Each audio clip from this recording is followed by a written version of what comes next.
Hey, what do I think about Space Mouse? I have no idea what that is. What's Space Mouse?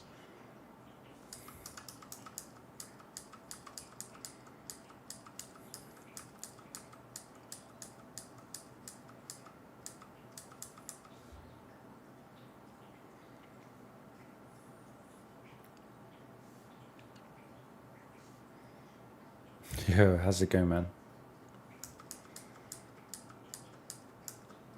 Yeah, I wanted to stream at 12, but I didn't wake up until 12. So streaming at 1 instead.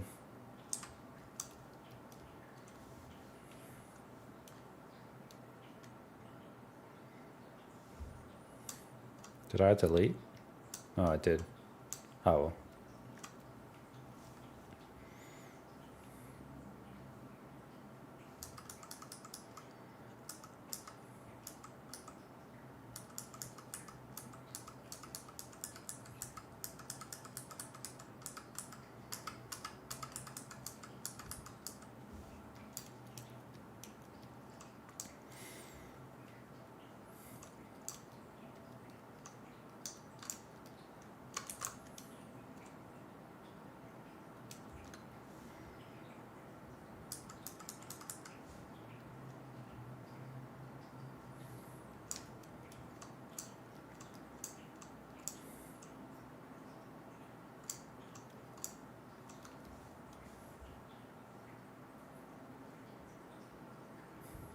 Yo, how's it going, man?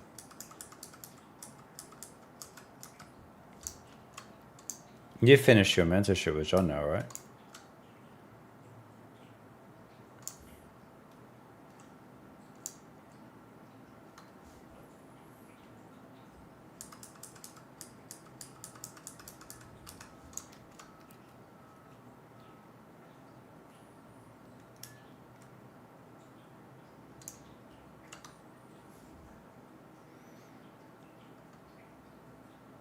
Do we have a Discord server? Yeah, we got a Discord server.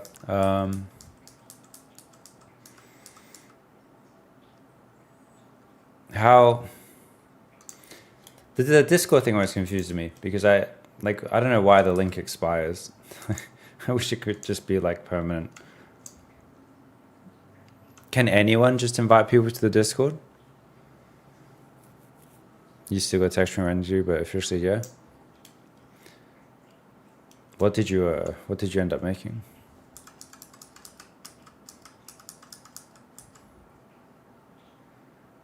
Oh, cool. There you go. Cheers. Yo, how's it going, Garrison?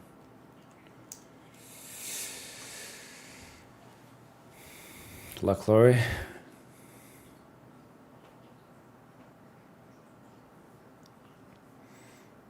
Work with crease is the first pass to do bubbles. Yeah, that's the way I work.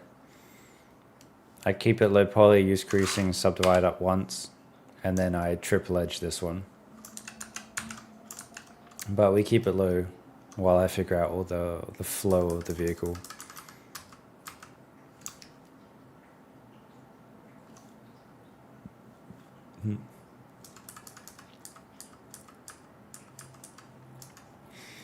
At this point, I think I kind of have most of the forms matched to a degree. So I might just, at this point, do what I think looks best. And not follow the concept at this point. Something under here.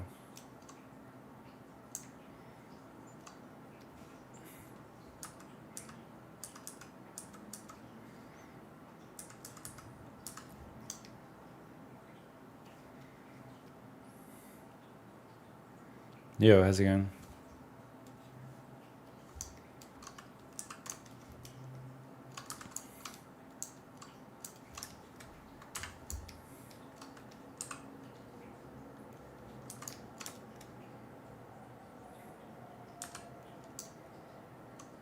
You were talking about speed cut last week on bonus tools. The plugin just needs to be able to, yeah. Someone mentioned that in the comments. But yeah, you just need to turn it on. So I wish that stuff was just on by default, but it's not end of the world, I guess.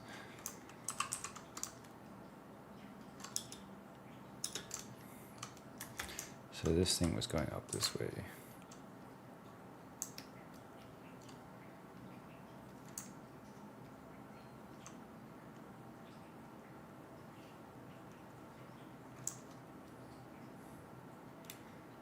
How's it going this week? This week's pretty good.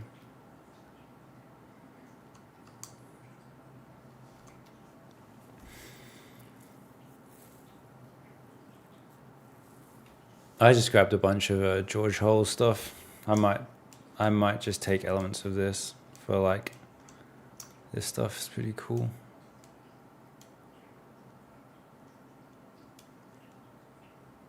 Yeah, I might just take elements of this for now, at least for blocking.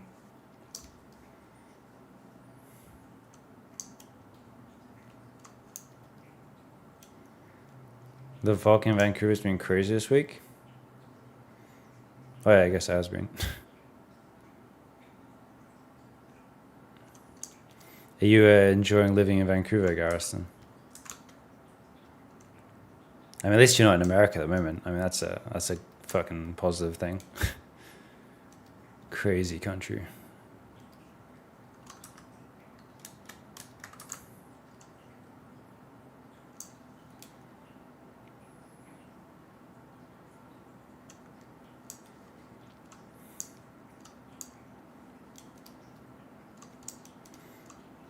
What is this? Oh, it's part of here.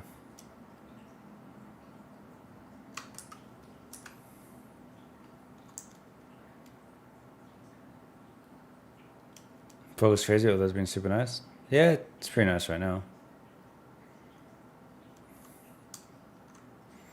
Do you still use Maya at work? Or I guess adapting to Blender's workflow? Nah, why would I use Blender? Nah, I just use Maya at work. There's no, I don't really see a reason to use Blender for me personally. I don't think anyone else at work is using Blender either. Not saying Blender's bad or anything, but there's just, we don't really feel a need to use it.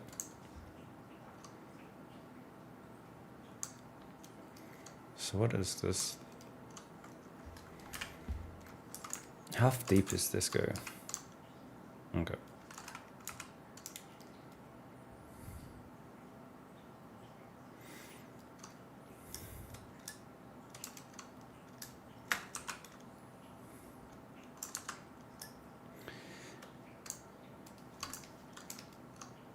Yeah, at this point I don't really care about learning new things. I guess that's pretty bad to say. Let's see. Let's just take this top bit off.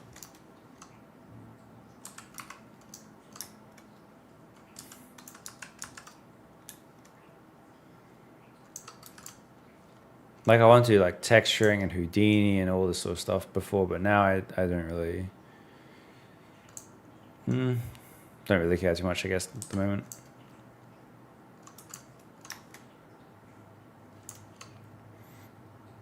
If anything, I might want to move towards concept stuff more, I guess, maybe.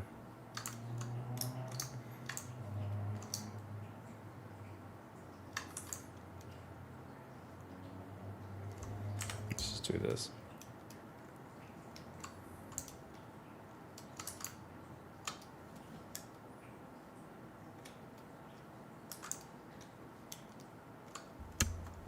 Yo, how's it going, Crimson? What, is it snow for you?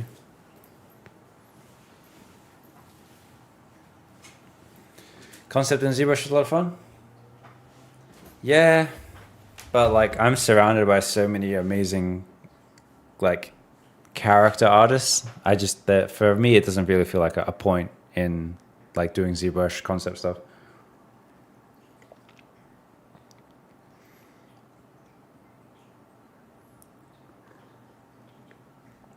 How can you use your pen so fast? Yeah, I have a pretty small tablet. Like I don't have the huge one. I've just got like the whatever the normal default tablet is. And then I have an ultra wide monitor plus a side monitor. So my tablet is super what's it called? Sensitive, I guess. But it's just what I'm used to. You meant hard surface and ZBrush? Yeah, but even then, like, the only hard surface stuff I guess you'd really do in ZBrush is the character stuff, which all the character artists are way better at as well.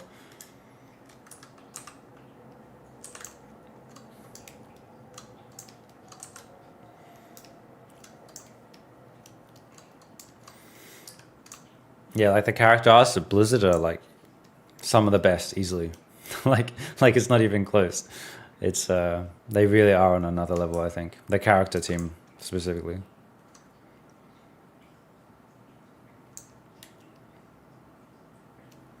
It's funny because yeah, since I guess they've been mostly focused on like Diablo and Overwatch recently, and obviously World of Warcraft's always been there.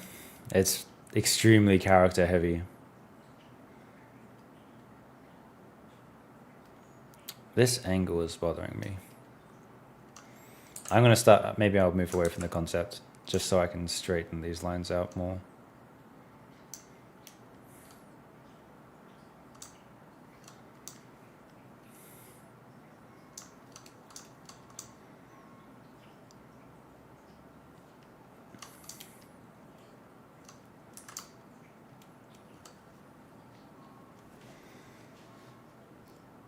I agree. I like doing hard surface modeling work on Maya, but I saw some very cool plugins from Blender. Oh yeah, of course. Yeah, Blender has some cool stuff.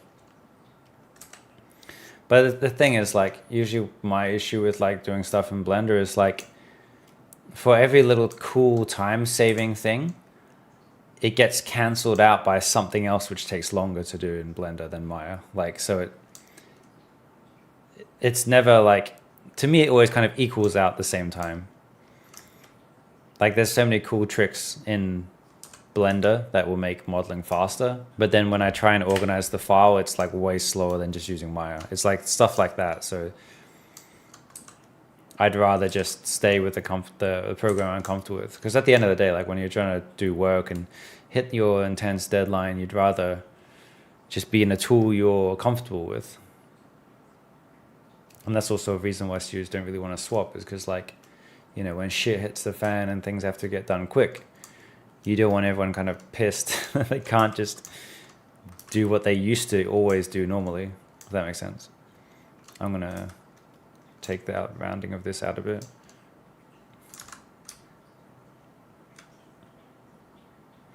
But yeah, it's nothing against like Blender or anything, right? It's just if people are used to workflows and tools, at work specifically, you'd rather something reliable that everyone is used to. Did I have a chance to work with Ben Ert? Not directly. I've spoken to him a little bit, but not that much. Like I haven't actually worked with him, if that makes sense. But we're on the same team, kind of. I don't know.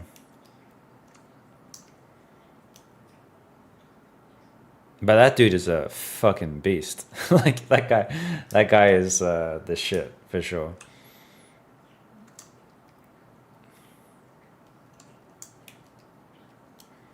But no, I haven't like worked on his assets or in like that regard, if that makes sense.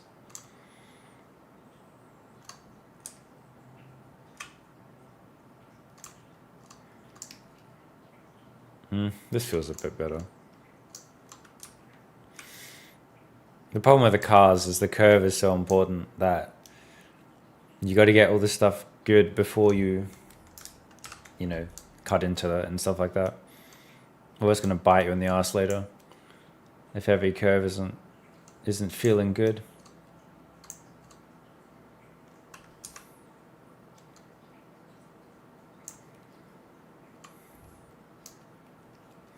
Do you optimize models for games now or still sub D? I'm in cinematics, so I'm doing sub D.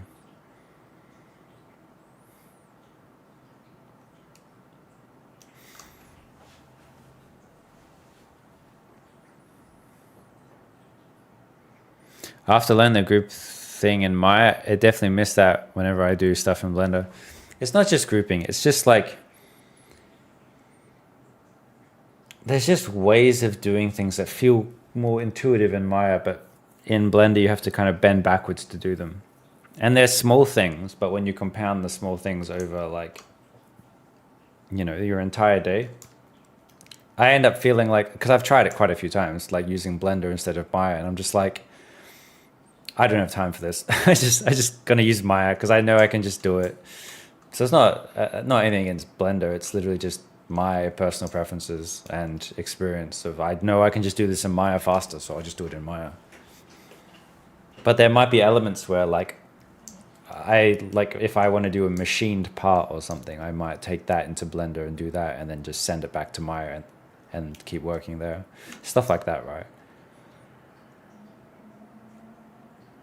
Like Blender's mirroring is way better.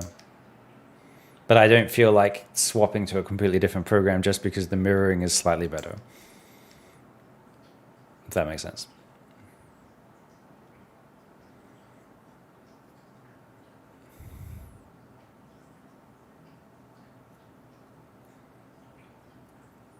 You hope AI doesn't follow you. Honestly, I don't really get what you're asking. So I don't.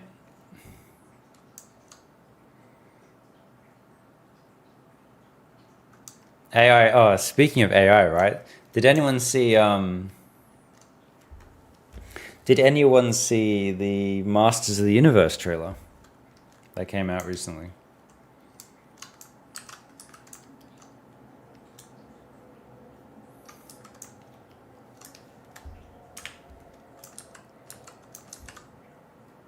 Why did it do that? Yeah, so the last thing I worked on in VFX was I worked on Roboto, right?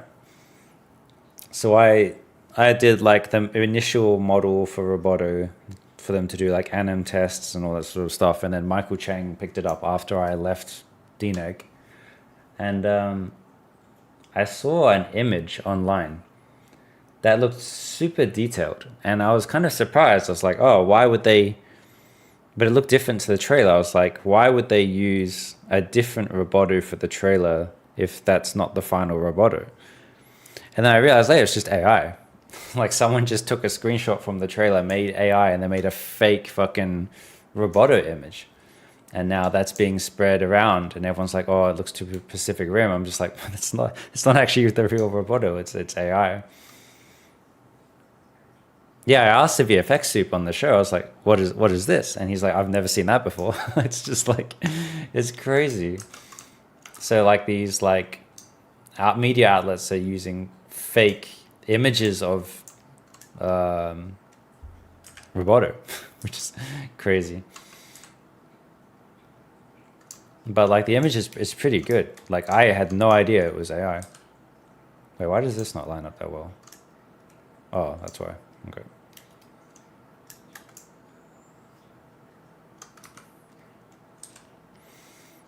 But yeah, hopefully Master of the Universe is good. It was a fun movie to work on, I guess. Stand Service 4.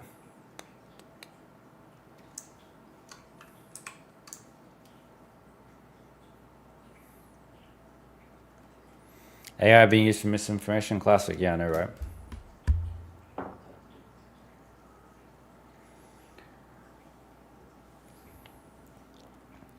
Hey, am I coming to FMX?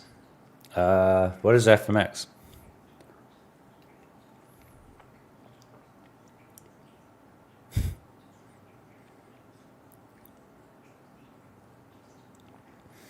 It looked a little cheap in some shots, even with a lit actor in front of CG background. It looked so off.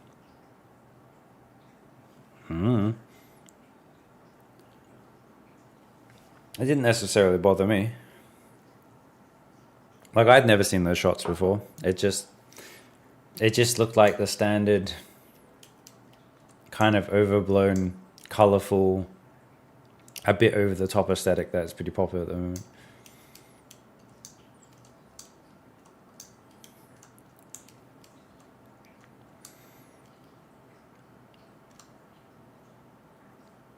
You saw it and it looked very bad.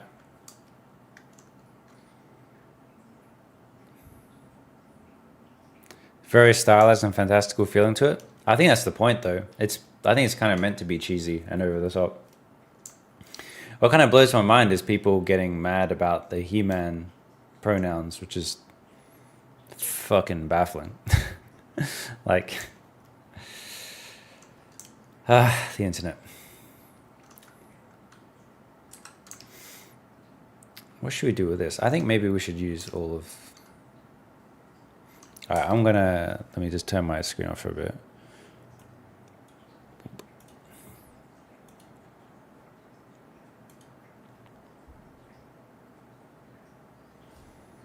Some people just try to find reasons to be mad. I mean, that's the internet in a nutshell.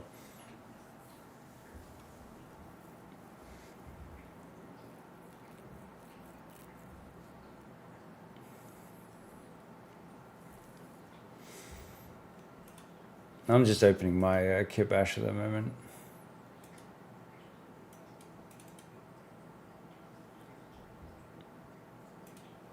Do you want to see my one of my latest students' spaceship? Since I'm going to open it to steal my kit anyway.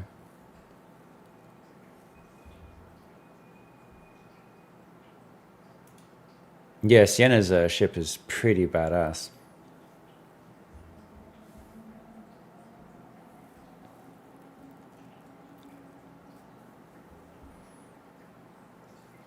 I just got her to send me the file yesterday. I think it has my kit bash library in it, which I'll steal from.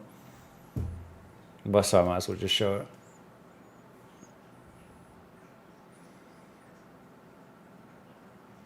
Yo, Dane Raven. I hope you have a great day too.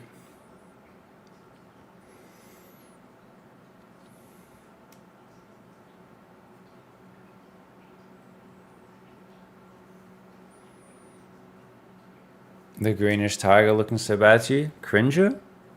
I don't know. I think it doesn't bother me that much. I think it's like I think it's just kind of part of the aesthetic. God, this spaceship looks so fucking cool. Alright, let me just get my kit out before I unshare my screen.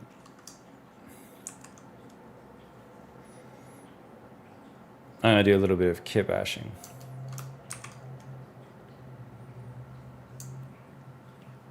Oh, the kit's over there, it's huge. Okay.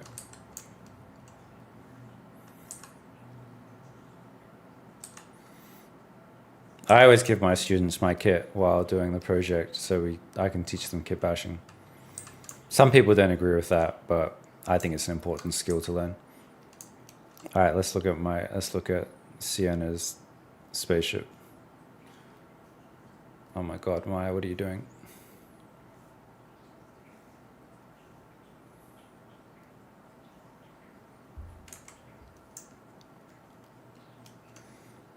What do I share screen? Boom. All right, cool. So this is the spaceship my current student is working on. Very cool. It's funny because like the initial concept looks nothing like this. We took it to like a completely different level. So the original concept is meant to be like this. And I thought, wouldn't it be cool if we can kind of like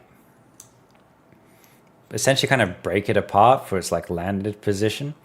So like the head comes down and like the pilots can hop out and stuff like that. But yeah, I love like the back view. I think the back view is sick.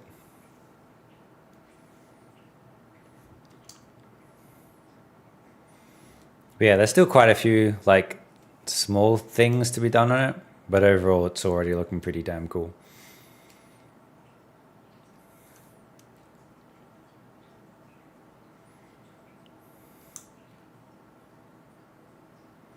It's pretty sick.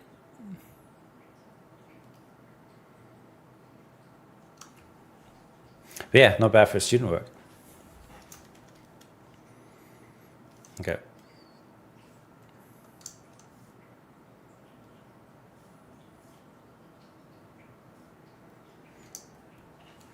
Show wireframe? Sorry, I already closed it. Sorry. It's good wireframe though. I mean, yeah, all right, I'll reopen it and I'll show you the wireframe.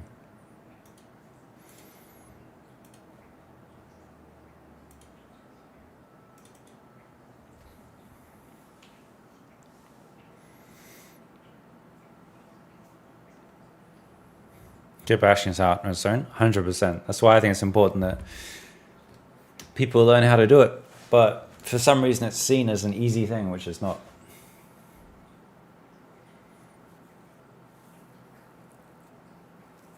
Yeah, the concept looks nothing like this, by the way. We took it much further than the concept.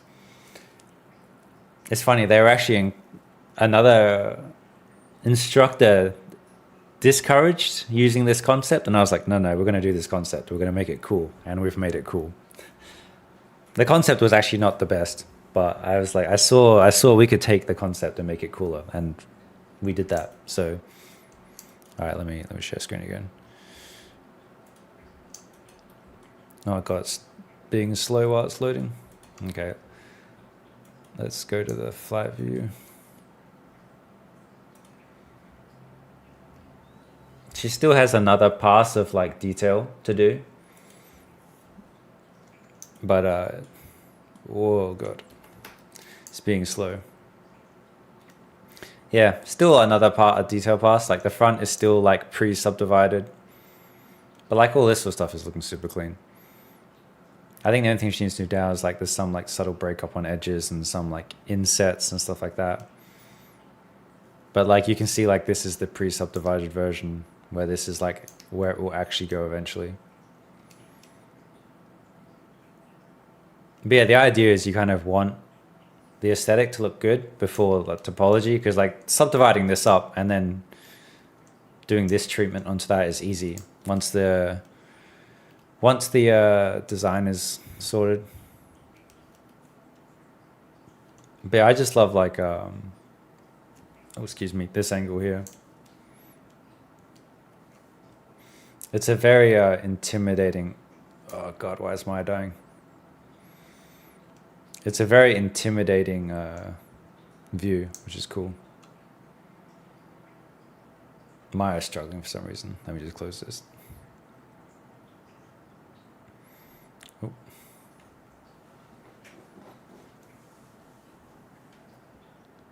Show the inside. Oh shit, I just closed it. It's alright. When it's finished, I'll show you the inside of the cockpit. Alright, let's do some kit bashing stuff.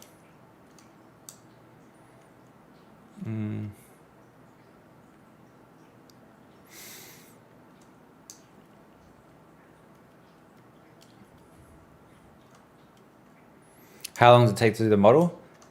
Mentorship is it 4 months? Garrison, is it 4 months? I don't know, time kind of goes pretty quick for me, to be fair. 4 months, yeah. One thing I found kind of funny is like no student is going to finish within the time, but it's to be expected, right? It's a lot of work to do.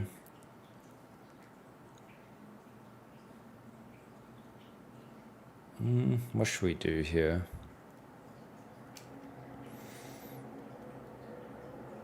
There's no part that looks like what I want.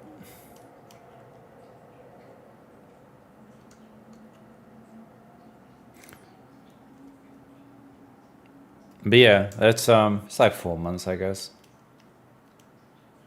But like within like the 4 months, it's not like it may seem like a long time, but a lot of time during the process of the mentorship is also spent like teaching them new things and stuff like that, right? It's not like just 4 months of just direct modeling. Well, it is 4 months of direct modeling, but like I usually try and teach them how to like develop their eye and stuff like that, which obviously takes time.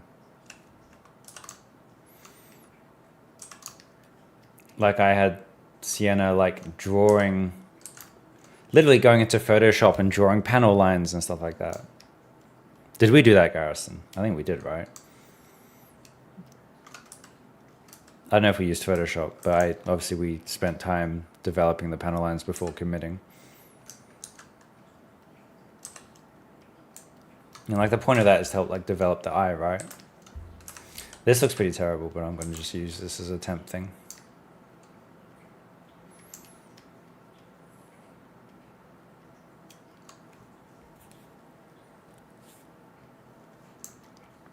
I don't know, when it comes to like student work, I wouldn't care too much about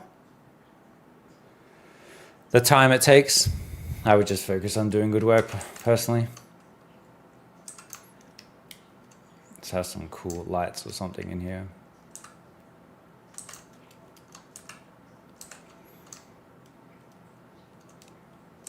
I think that another problem is like people ask me like how long it will take me to do something, and like I don't think it's good to compare like a professional to like the student, right? Like there's no expectation you'll be expected to do the same thing we do. Maybe we should do something like this.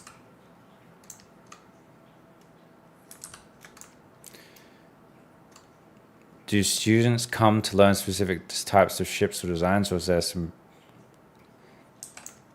Oh, you mean like you mean at the school? Like, students can pick whatever portfolio piece they want. It's up to them. The ship Garriston did was more conventional fighter, where obviously Sienna's ship is very like far future sort of stuff. It's, yeah, you can just do whatever you want, really. As long as it's a cool portfolio piece which shows a variety of skills, I don't think it really matters. Let me just check this works. Yeah.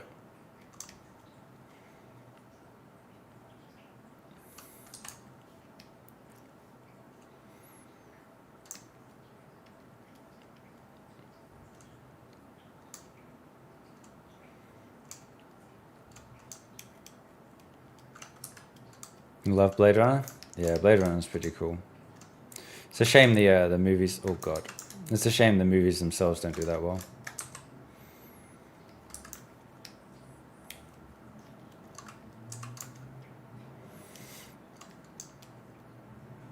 I'm just going to put temp geo in there for now.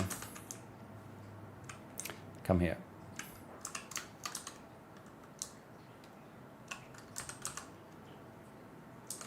Do vehicles like this or sci-fi models in general have to make practical sense? If you can, 100%. Like,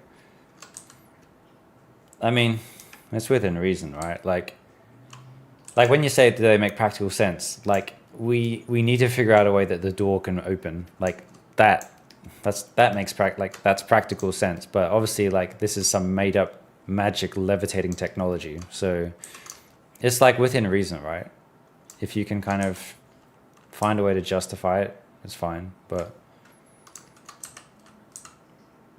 the more it makes sense, the more believable it is, for sure.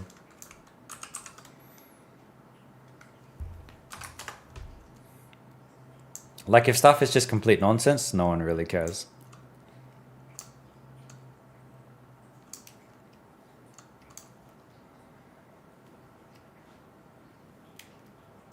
I'm just loosely copying something that's on this side of the screen.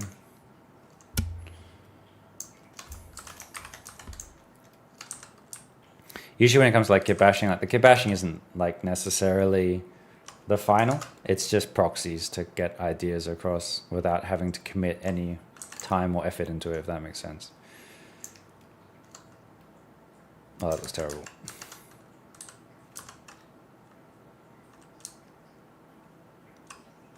Yeah, some people don't agree that students should be doing kit bashing. I disagree with that.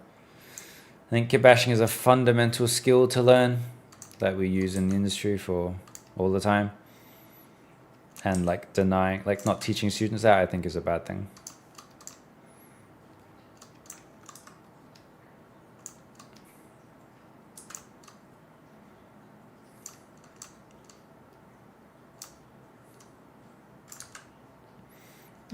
It's kind of a cool shape in a weird way. Whatever, we'll leave it for now.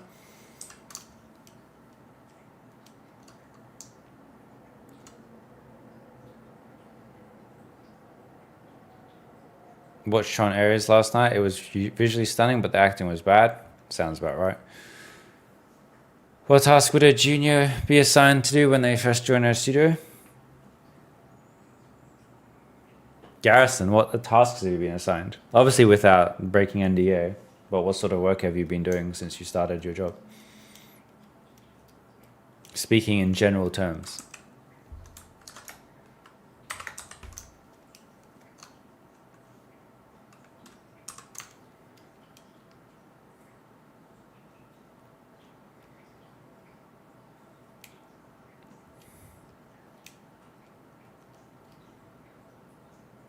Yeah, someone out there is gonna care. Like, like the Annie Austin dude we were talking about. Like, I fucking love his videos. He will like people like him will care, which is cool.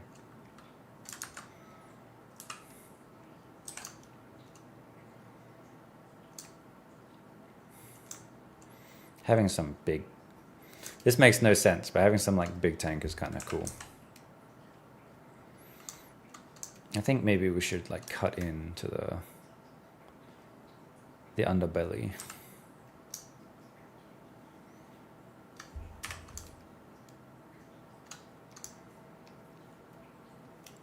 And then maybe we could have some form of like support or something underneath.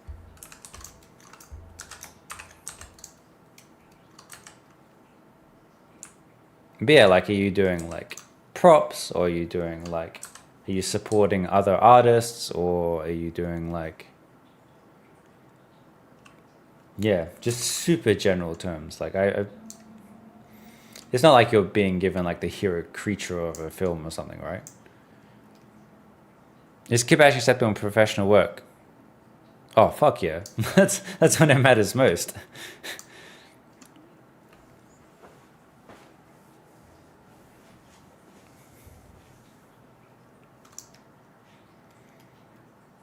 Oh, sick, very cool.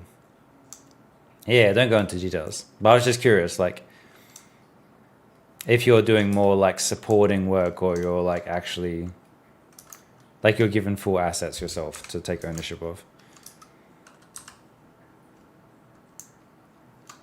Yeah, if you are working professionally, you should be kit bashing, 100%.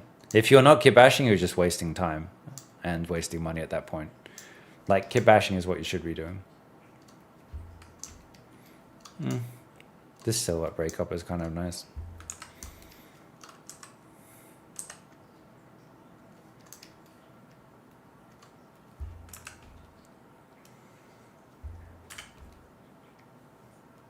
Yeah, the idea is like, people think like students shouldn't kit bash in their portfolio pieces, but to me, it's showing another valuable skill, which is what we do. Like, we kit bash a lot. So not only can you demonstrate how to kit bash, which is obviously important, but if you can model 80% of the ship, you can model the other 20%. Like, I don't think you need to prove you can model 100% of an asset if you can model 80% of it.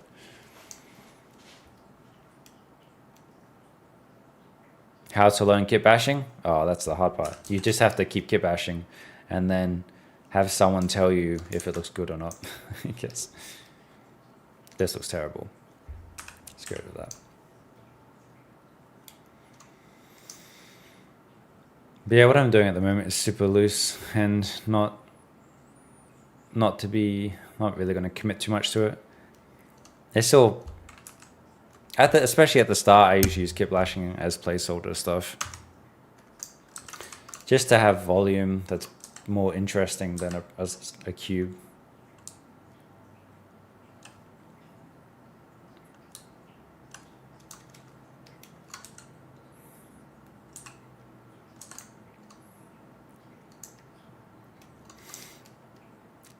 See, this accidental form here is kind of cool. Maybe we can utilize that.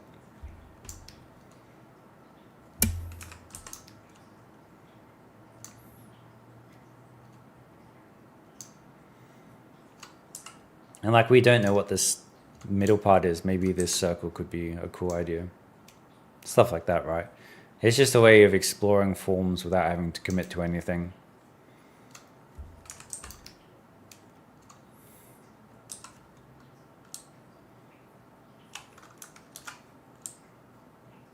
Oh god.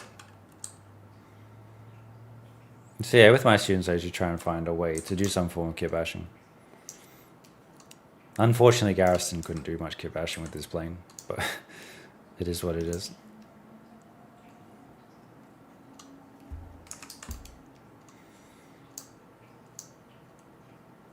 But yeah, like my last student, Gujon, who's at DNEG now, he got to do a lot of kit bashing with his project. Kit bashing is more about design, ratios, and shape language as essential in prior skills and modeling team. Not Not all my mid and junior artists know how to use it well, but I do like them.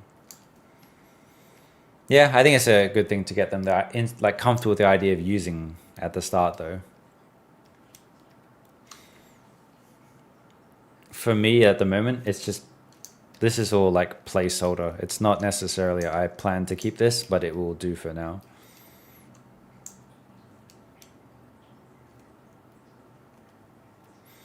It just helps sell the idea before you commit to anything, which is why I like kit bashing. What material is this? 5.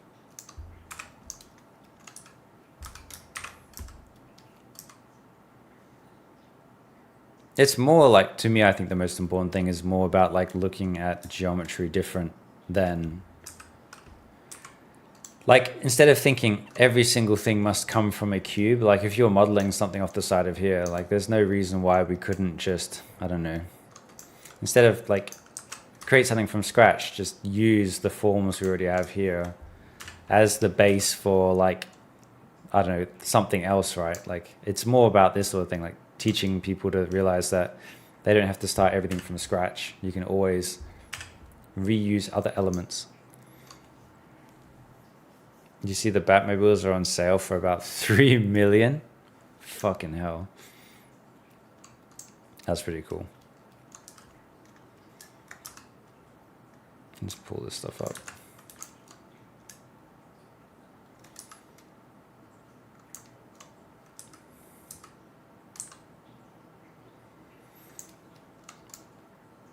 But I think what would be cool is having like your elegant forms here, then like a lot of tech here, and then a lot of tech on the back. I think would be cool.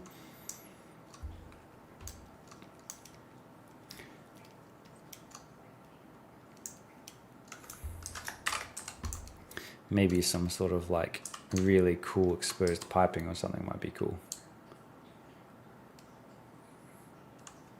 What are we doing?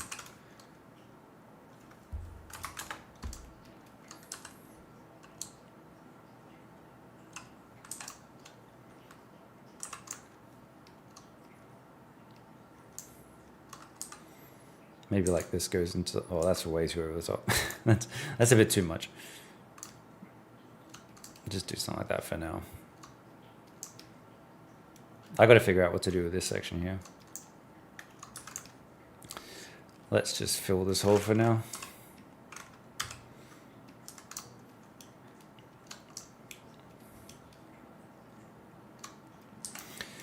What if we pull this? No, that was terrible.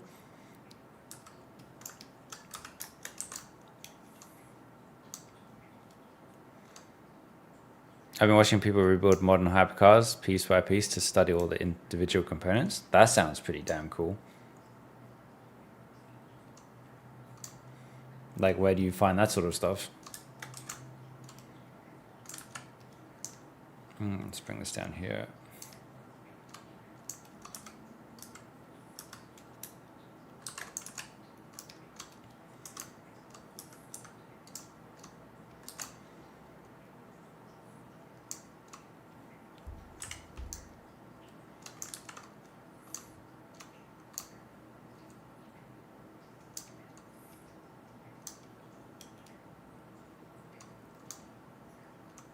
There's a guy on YouTube named Matt Armstrong who buys wrecked supercars and fixes them. That's cool. I mean, stuff like that is a good way of like learning about like hard surface modeling.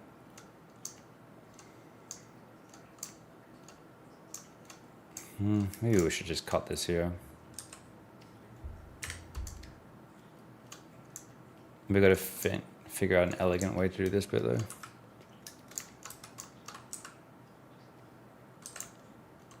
Actually, I have no water. I'll be back in a sec.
Yeah, how's it going, Gujo? There are not a lot of good tutorials on kit bashing. Yeah, it's not really a common talked about subject.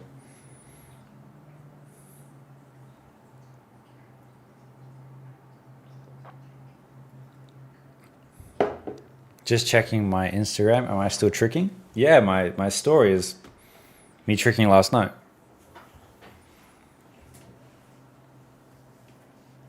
I was working on cart full, which is fun. Let me show you cart full.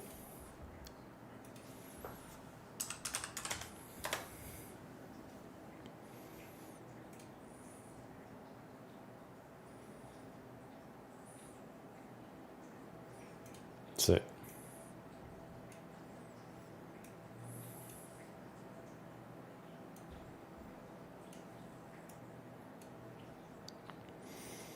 yeah, yesterday I was working on this.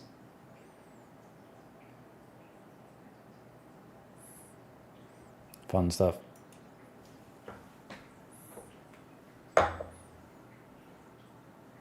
You go to Origins?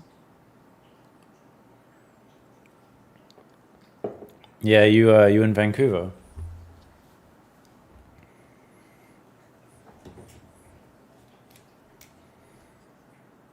You're in Burnaby? Wait, do you go to Origins? Like, are you into... How do you know what Origins is? What the hell? Held a message.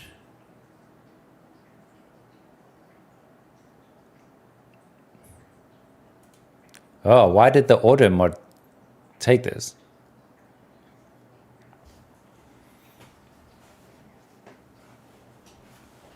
Oh, you're an OG free runner. Sick.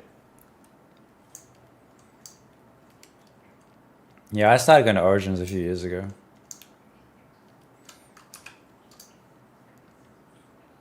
Does a generalist department exist at Blizzard? In cinematic? Not really. To be fair, I don't really know many of the other departments, and I don't really know much of the departments at the moment. I kind of in my own little bubble at the moment in modeling.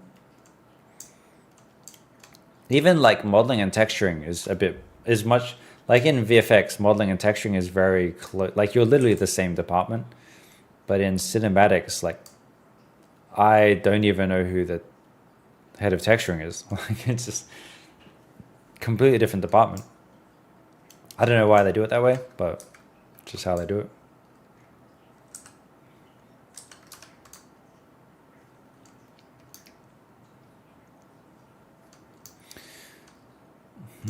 What should we do here? This is feeling a bit awkward.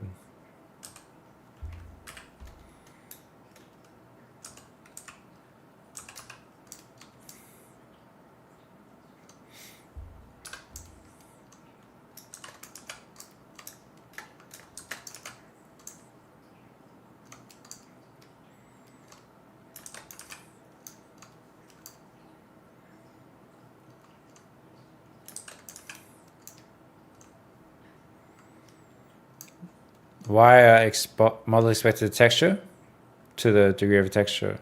Wait, what? Why are modelers expected to texture to the degree of a dedicated texture artist? They aren't. Most modelers I know can't texture, and most texture artists can't model. I think the only issue is like the level of students has just gotten better, where like a lot like the texturing software itself has gotten a lot easier.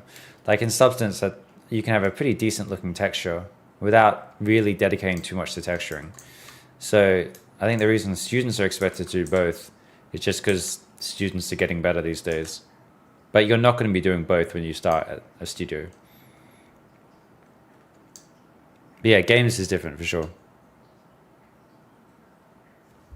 Hey, Gym Buddy told you should go to Origins. Yeah, Origins is the best place for like parkour and tricking for sure.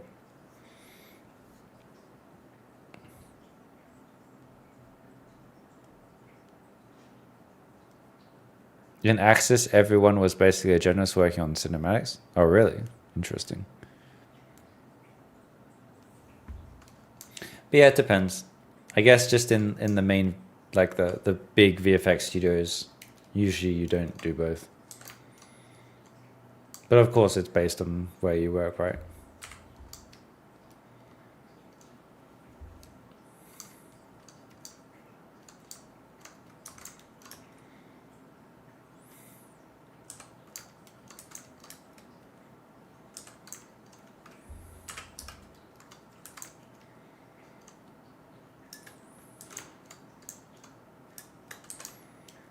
Texturing is so much easier with PBR and scan textures.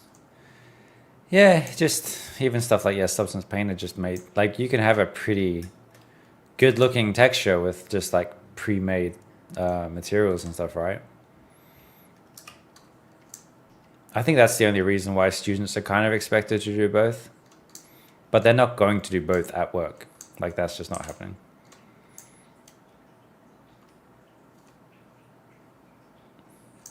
Like, one of my students wanted to focus on modeling, but then they got hired as a texture artist. I mean, that's not a bad thing as well, though. It means you're also more employable. You can be hired for both.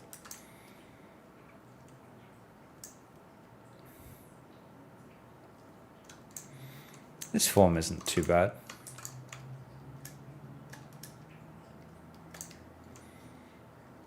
It'll do for now, at least.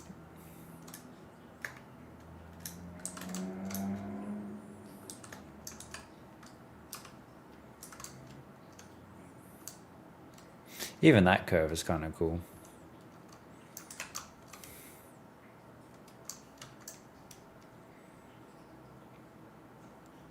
I just kind of want it to kind of cover the engine to a degree.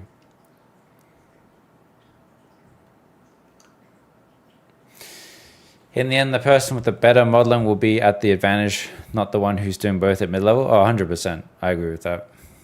This is why also, like, people think that you should not specialize on one thing, like hard surface, right? Where to me, it's like, of course, if you can do both, you have a higher chance of being hired, right? But when the cool fucking spaceship comes along, the hero spaceship of the movie comes along, who do you think is going to get it? Like me or someone that just does a bit of everything? It's you could be more employable, but at the same time, you might not get the best work. So you kind of might be stuck doing like mid-level assets, if that makes sense.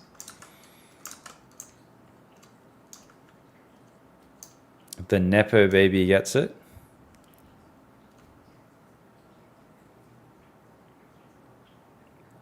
What do you mean by that? You check their schedule, will drop by next Sunday for open gym. Sick. Yeah, I actually do. They get the job? I wouldn't go that far.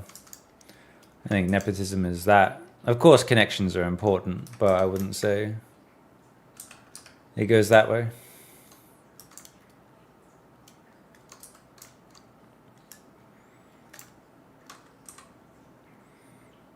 More than not, just from my experience at least, usually the better artists do get the better work.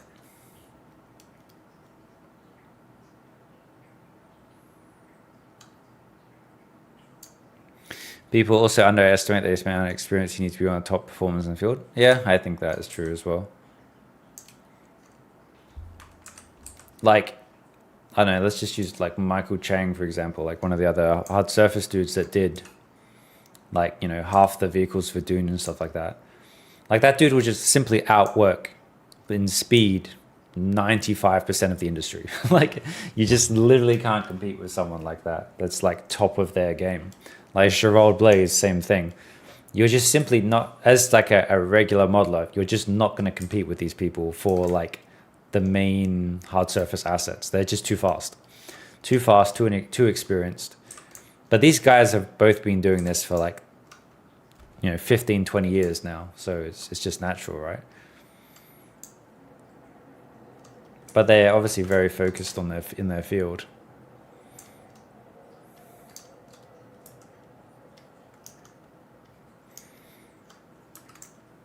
Gerald is one good mover. Yeah, Gerald is definitely one of the best for sure.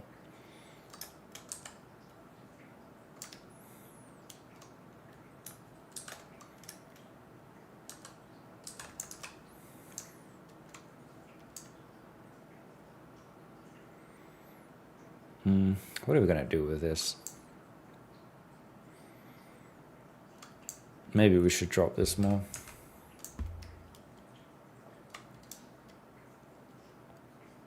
Or I'll have some form of like bottom base.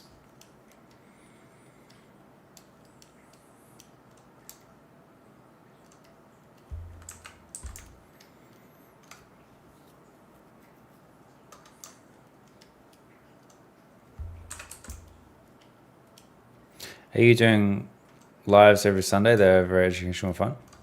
Yeah, I usually try to do Sunday. My schedule is a bit too busy during the week, but Sunday I'll try and keep consistently this time.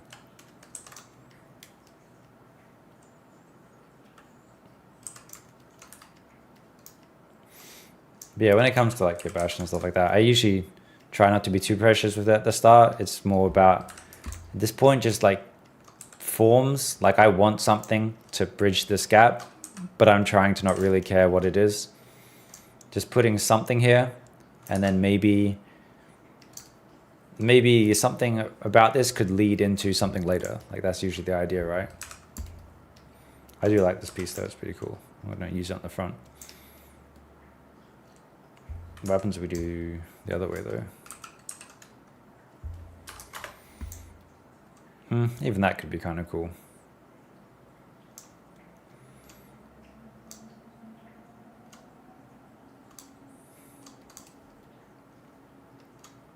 Yeah, the idea of kit bashing is like, for me, especially at the start, it's just like temp geo that one day, oh god, that's the wrong material. That one day we'll replace with better stuff, but it's good enough for now, just as like a volume blocker essentially.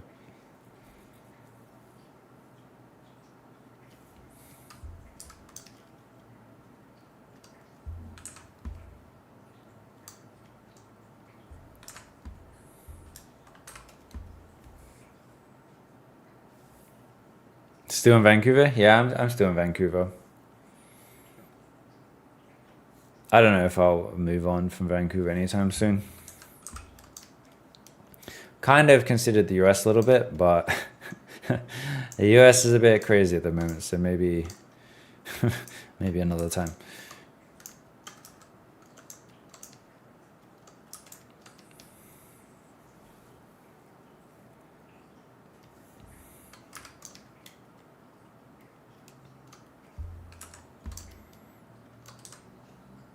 So I'll probably do the same thing for the front that I did with the back. I just want to use just a piece just to give me a bottom. Oh, we can make it actually work later. But just trying to find like maybe we could use this form somewhere on the bottom of there maybe. Yeah, even that's kind of cool, like having a bottom piece like that stick out.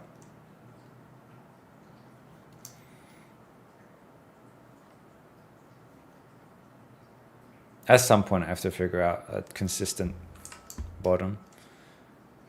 Something like that.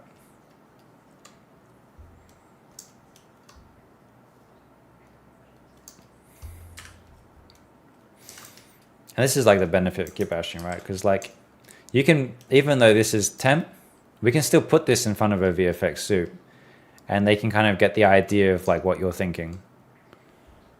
And this took not that long at all. And usually at work, you'd have a much better library to use than just my little few pieces. Like even like, say, for example, if you're working on like another asset that's already in a film and you're doing like another spaceship or something, the very first thing you do is just literally rip apart existing spaceships you already have in the film and just use those parts as kit bash.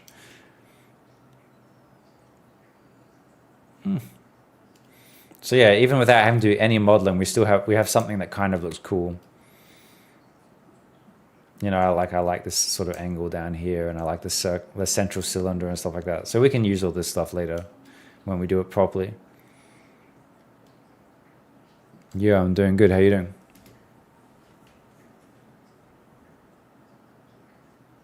So from here on out, the options would be what? So what are you talking about?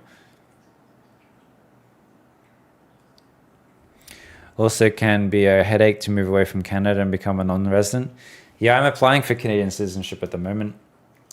So I got British, Australian, and I'm going to get Canadian. So I'm collecting the Commonwealth at the moment. So yeah.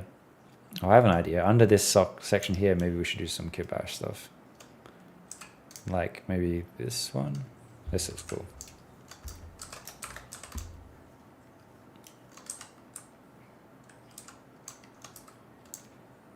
Which side?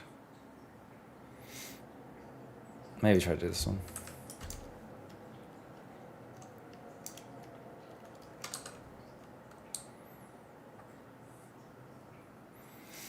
New Zealand arc with weather? Nah, I don't think I'll do that. To me, New Zealand is just too risky. A few years ago, I was talking to Weather in Vancouver, but then the lovely actors made sure that didn't happen. And then, yeah, going to New Zealand, I think, is a bit too risky.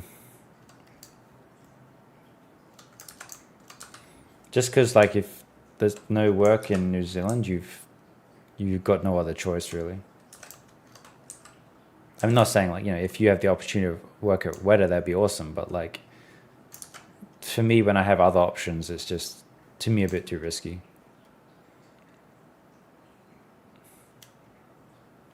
Something like this could be kind of interesting. I think this is too detailed, but I'll leave it there for now.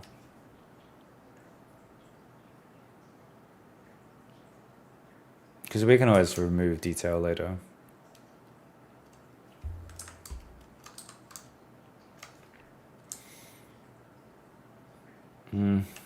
Maybe we'll do this actually.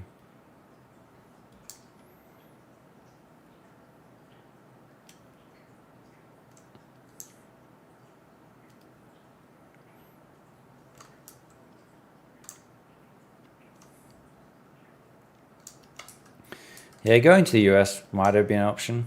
Like, I do really like Blizzard, to be fair. Like, I think Blizzard is something I would relocate for, I think. They treat me super well there. The country's just a bit of a shit show at the moment, though. That's the only issue. Maybe we can use that tank at the back.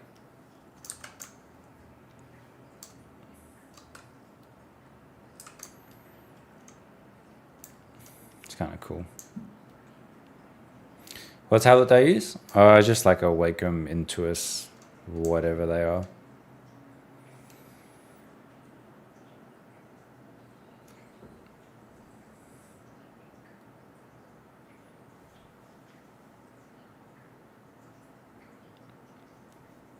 It's funny, my last Wacom tablet I had lasted me so long. Like most of my career. And then one day it stopped working and I was like, all right, fair enough. It did a solid job. I should put the tablet to rest now. Got myself a new tablet and it didn't work. And then I realized it was fucking Windows Ink, which had broken the tablet. So the tablet was still fine. I bought a new tablet for no reason, essentially. So I hate Windows Ink so much. so stupid. How often do you use a tablet versus a mouse? I don't use a mouse. The only time I use a mouse is for gaming. This looks terrible. Maybe we go this way instead. No, that also looks terrible. It's just probably this that bothers me. Yeah, I never use a mouse unless it's playing video games.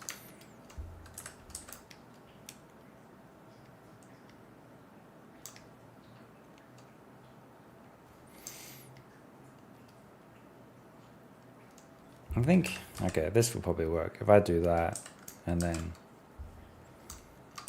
do this. This should probably be fine.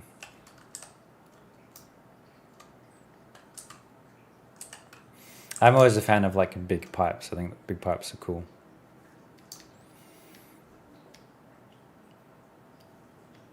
But yeah, this is pretty basic at the moment. We'll probably like make a more interesting cut in, so it's not just like a block. But I'm always a fan of having like detail balanced out with like smooth forms. I've been trying to get people to start modeling with a tablet. Far too people consider it. It's like for me also the main thing is I use these for everything, right? So if I want to multi-cut, I just like shift right click and flick to the right, like just like that. And then we have multi-cut. So it's like this sort of stuff is just super convenient for me. The tablet is I hold my tablet very loose and elegantly, if that makes sense. Like, and I think that's probably why I don't have like wrist pain after even like 15 years of this nonsense. Just because, you know, it's a better way of holding as opposed to like, you know, mouse can be pretty bad on your wrist long term.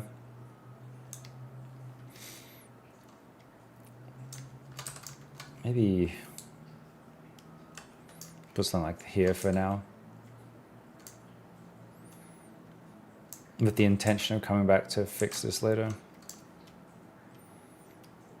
Because I want to try and make it look like so the mechanical stuff kind of bleeds into the rest of this. But we also don't want to have the entire thing just become mechanical, because that also looks a bit silly. It'll be a balance for sure.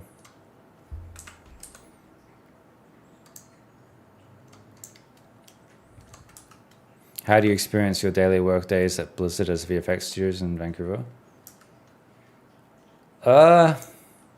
Honestly, no different. I'm just moving the polygons around. Like nothing's really changing that much. It's still just hard surface modeling. Nothing really has changed that much. For me, the main thing is like, I don't really care about movies. I'm much more into games, and I love Blizzard games. So I feel much more invested in the product than I would in VFX. Plus, they also treat me really well here. Yeah, I'd say it's probably the best I've been treated in my career for sure. Not saying I was always treated bad or anything like that, but you know, like I feel valued, if that makes sense. I don't know, VFX in general has always felt like you're literally are an outsourced studio from film studios, where obviously in games you own the IP that you're working on, so it's more, you feel more proud of the work maybe. I don't know if that's the best way of putting it.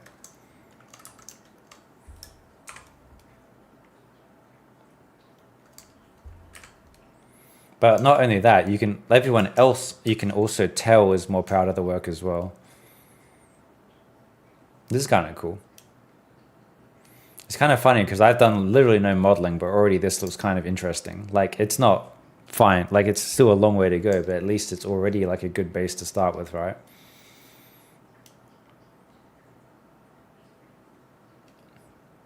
Impactful. Wait, sorry, what are we talking about?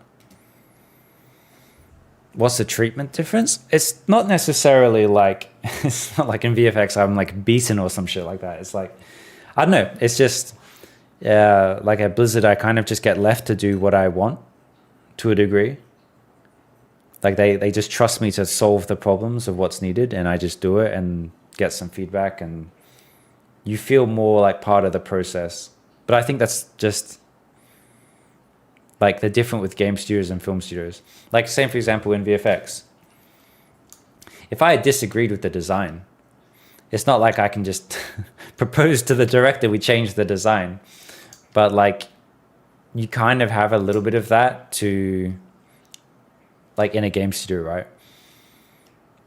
You can propose ideas, which is new for me because usually we couldn't in VFX.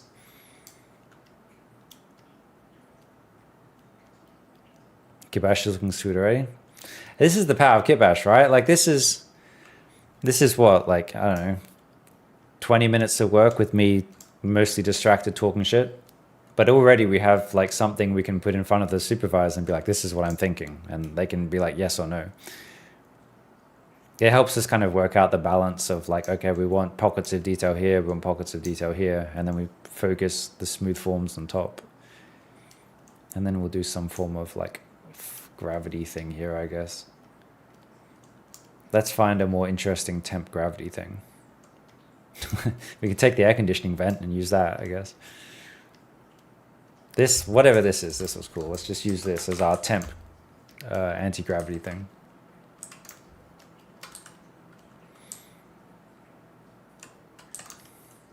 It has some interesting silhouette changes.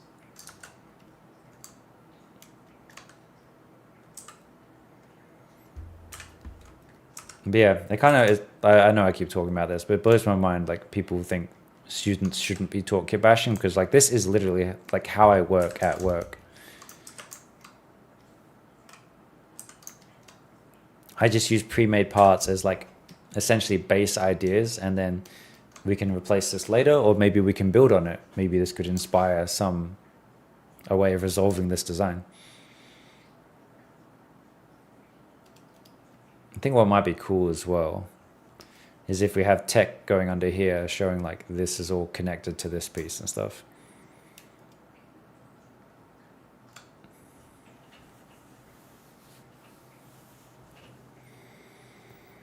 How do you come up with your own kitbash library? Look at the real world, build real things, and then after you've done your project, you go through your library and you pull it apart. I mean, you go through your asset and pull it apart.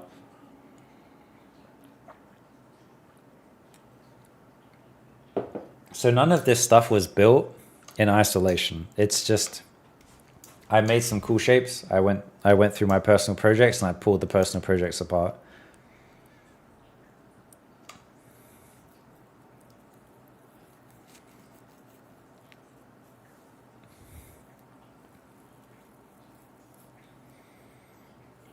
That's a cool gig to do CG for Blizzard. Yeah, I never intended or thought I'd end up at Blizzard, but I'm so glad I did for sure. Front view has some crab vibes. Yeah, I was kind of thinking that as well. Like these look like claws and these look like eyes.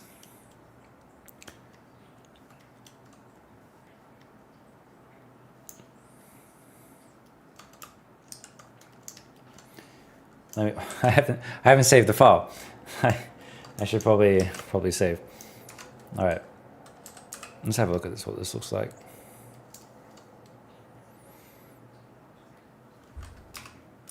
Oh wow, we're at 25 frames. I mean 25 thing. It's a bit.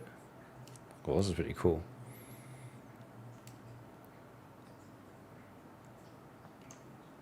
Let's lift it a bit more off the ground.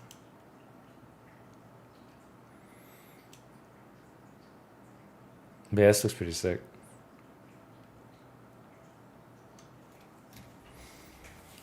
In Bladerunner, do these they do land on the floor, right? They have landing gear, right? It has some sexy curves in the back. Yeah, my main issue at the moment is I like the back and I don't like the front. So I think we'll probably change the design a bit and try and blend the aesthetics a bit more. Yeah, they land? Okay, cool. Let's figure out some landing gear for this thing. I think what would be cool is if you can see the landing gear exposed and then the landing gear will come down.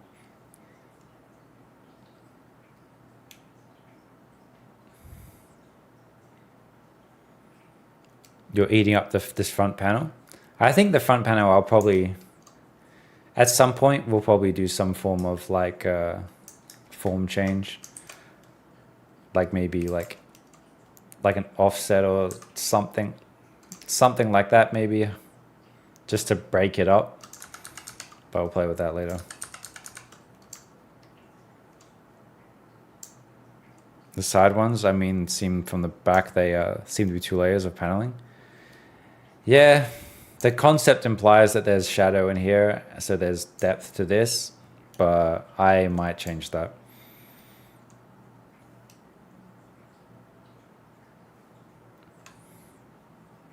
In Blade Runner, they have wheels that deploy so you can drive on land too. Oh, I had no idea they actually had wheels. I thought they only like flew.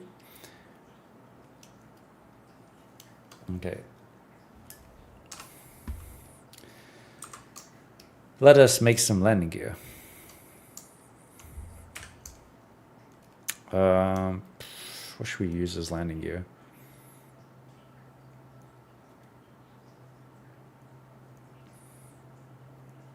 It honestly doesn't even matter, really. I'm going to use this as landing gear. Why not?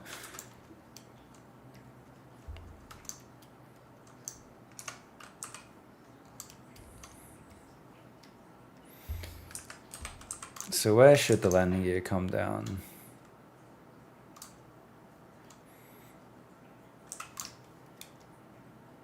I assume somewhere in here, right? Wait, what if this could be the landing gear? Like this just goes down, essentially. Obviously, it would make it a bit more interesting. Boom. Oh, maybe this way.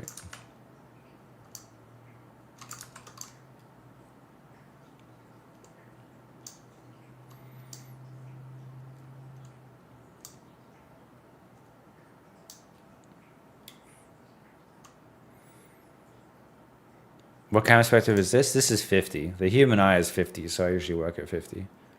But when I like doing renders, I like doing long lenses, like 200, because it like really flattens the image. I think it looks cool. No, I think in the concept it's covering events, and maybe we shouldn't do that. Actually, I'll use the restroom quickly. I'll be back in a sec.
What are these little crowns next to people's names in YouTube chat?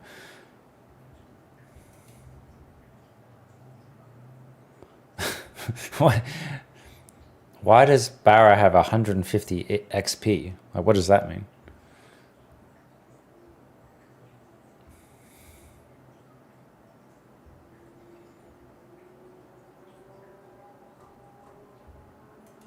Weird. Anyway, knows that stuff. Oh, top chatters? Fair enough. Yeah, YouTube chat's always been... YouTube, like, as a service has always been a bit interesting. Okay, so I assume this is going to be like a hole in the thing, right? Maybe we should actually cut this in now.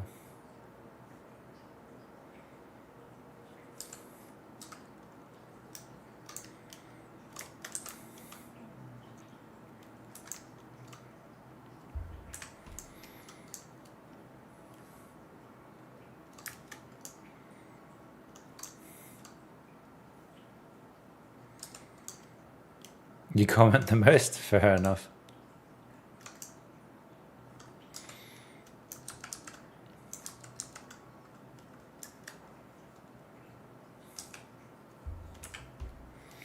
What's your opinion on 3ds Max? I have no opinion on 3ds Max. I just never used it.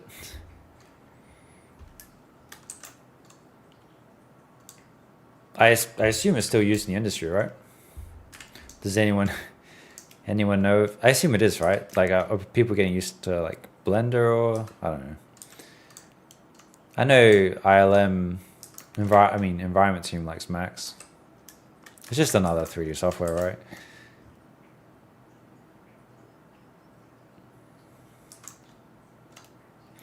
I don't know. It's hard to, like, at this point, if you're starting your career, why would you use Max? Like, if you're learning right now, right? Like, Maya, I think, seems more used, and then Blender is also there, I guess. Not to talk down on the Max users, but what is the benefit of Max at this current point?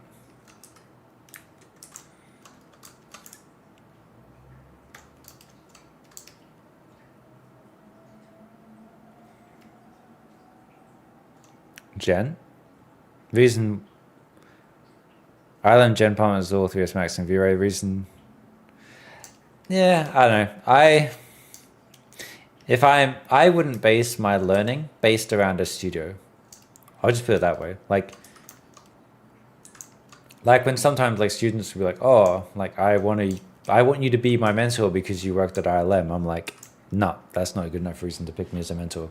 Like, I wouldn't base your learning around a studio. But like, yeah. Movie industry is generalist still. The generalists in movies are environment artists. The generalists are not, I don't think you'd have like generalists doing rigging, if that makes sense.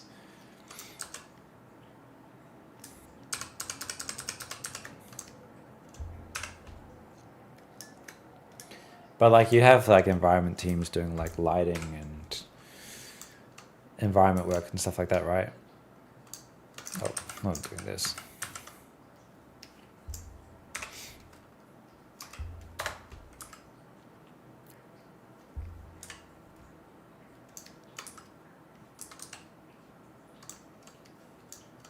I'm just going to put some temp little vents in. This looks pretty terrible, but this will do for now. Oh.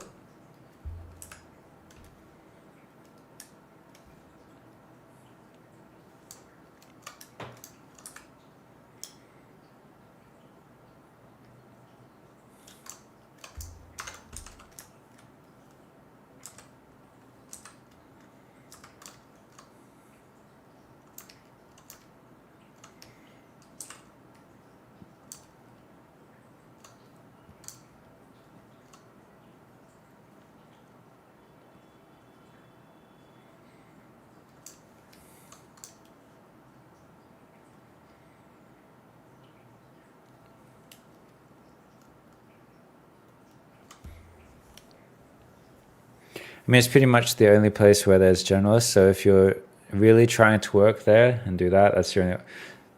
Is it? I wouldn't say that, right? All the other VFX studios also have generalist departments.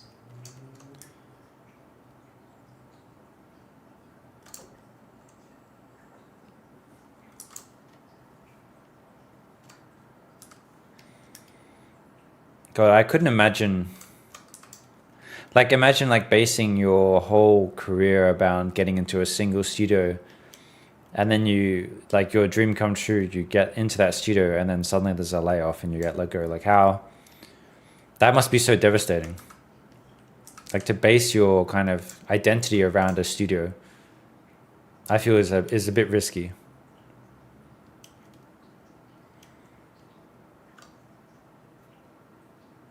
They're small enough and it's all journalists? Yeah, totally. This is bothering me, but I'll fix it later.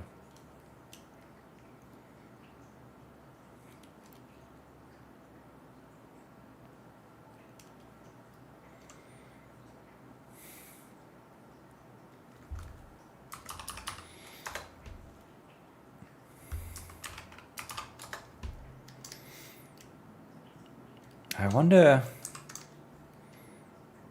Okay, where should we do the landing gear?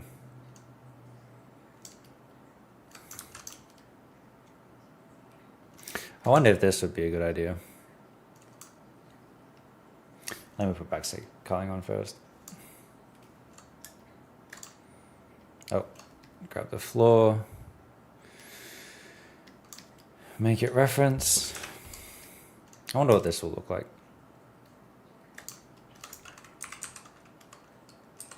If like, imagine this is the landing gear. We'll go back. And this whole thing just kind of like lowers down.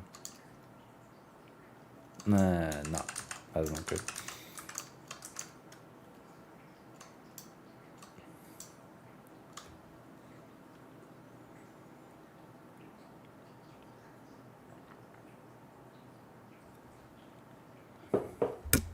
And the car's front reminds you of the Porsche 956 as a general shape.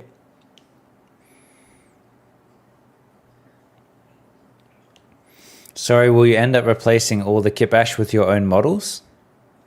This isn't my models. This is my kit bash. I built this stuff. So I have no need to replace it.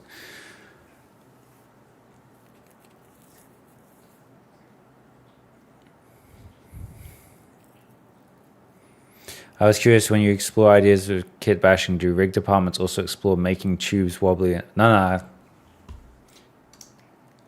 Rigging try and avoid making tubes wobbly as much as they can. And we try and save them hassle by making less wobbly tubes. Okay, let's think about landing gear.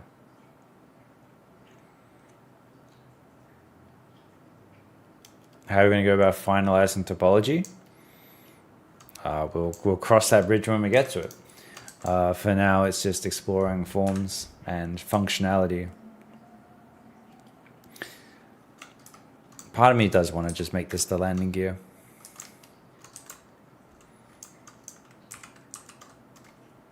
Let's see. Let's just do 1 0.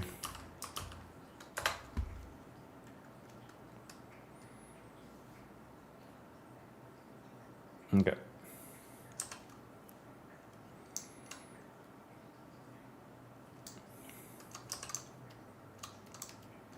I think the fact that it's hollow is what kind of bothers me at the moment.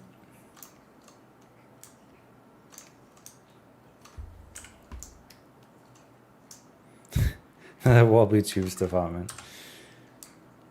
Yeah, like I remember specifically on Transformers, they were like, make sure you don't put a cable going from like from here to here. Like they don't want to rig simulations between elbow joints. I'm like, fair enough.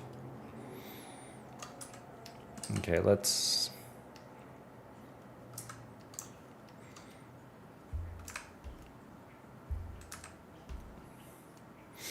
Okay, so that will essentially just go down.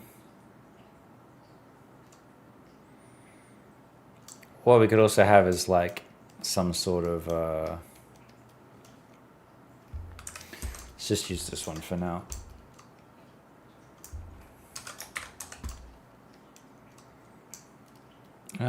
Put this here.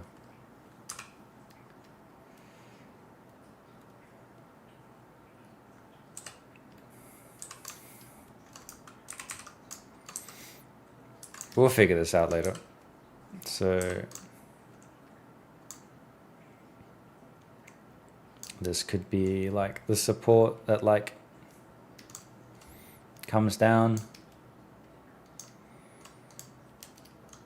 It's a bit weak at the moment, but yeah, we'll figure out all this stuff later. Boom. Hell, we could even do like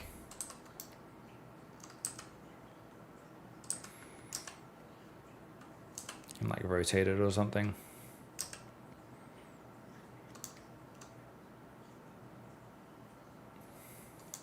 Something like that. We'll worry about that later though.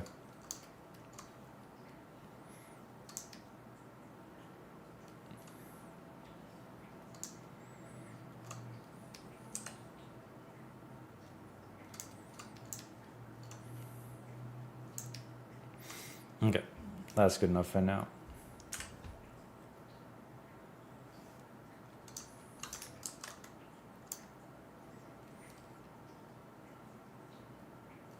The shape is a little silly at the moment, but we'll worry about that stuff later.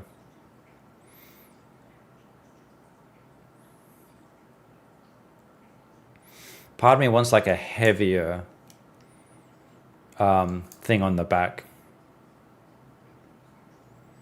I think, doesn't the original spinner have like the whole back like lowers down or something? It's like a 3-wheel thing, right?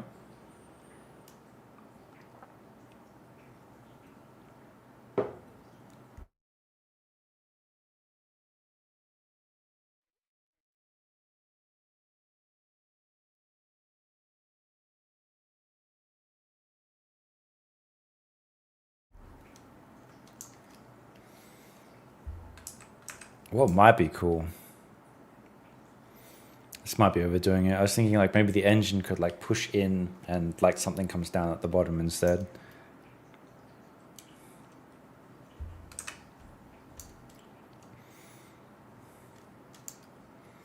And the one wheel at the back and 2 thrusters next to it.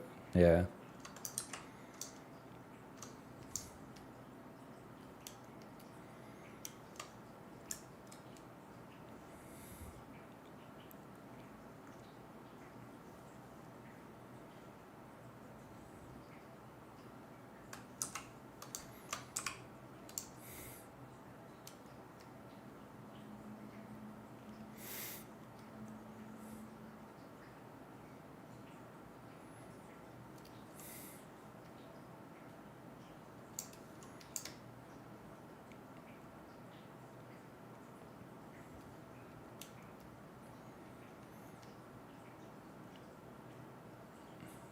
I don't even know what's going on in here, to be fair. I guess we should make a hole at some point.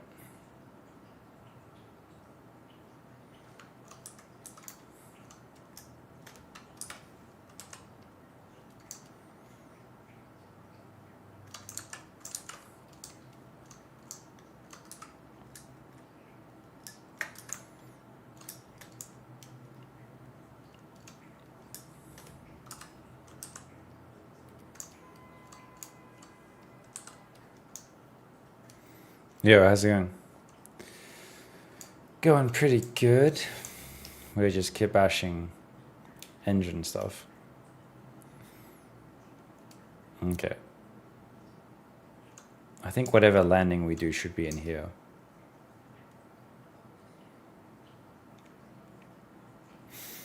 I just don't want to break my little engine thing I've got going.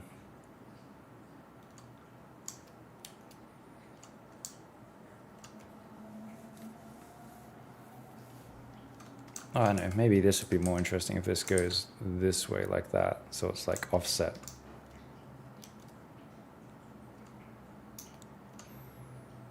If you were to model this on time crunch for work, how long do you reckon you would crank this way out? Time crunch? Like as in like like not a realistic time, but if not like not realistic, but not an optimal time, you mean like if I had to just like, I don't know, maybe we could do this in like 2 weeks, so 10 days, maybe 80 hours. If like we were at an actual crunch. Of course, we'd rather not be at a crunch, but if like shit hit the fan, sure, I guess 2 weeks would be, it's not ideal, but it would be doable for sure.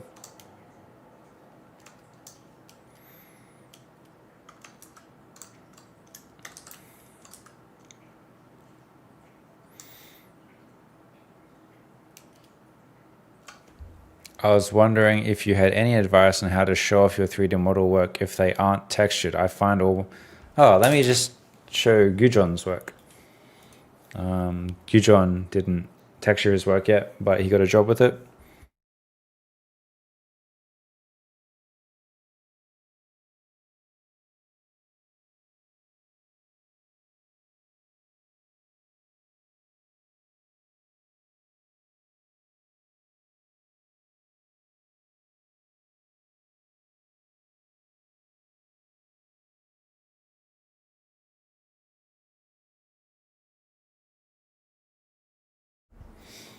Yeah, so this is how... So Gujon was my last student at Think Tank. So his presentation is super nice. Let's watch the little video actually we do. It's pretty cool.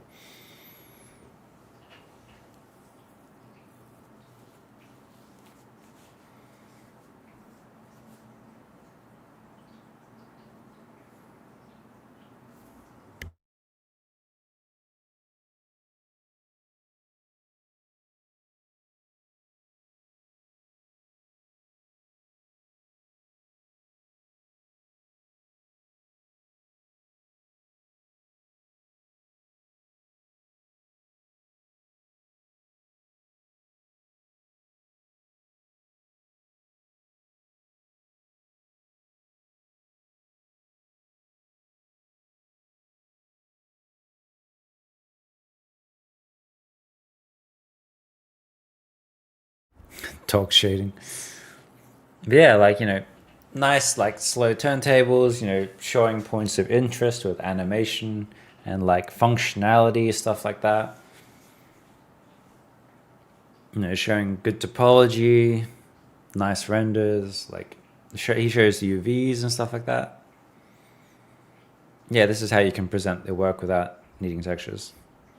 So focus more on like problem solving functionality and creating an asset for the industry.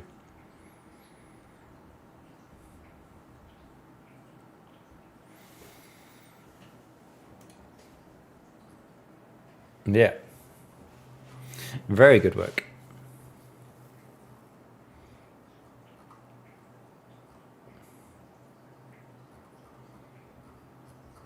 But he's also got stuff like this. Like this stuff I think is important as well, showing that you've actually organized your UVs how you would at work, you've organized your hierarchy and all that sort of stuff.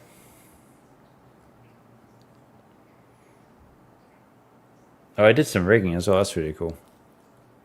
I don't think you have to do rigging as a modeler, but it's still pretty cool.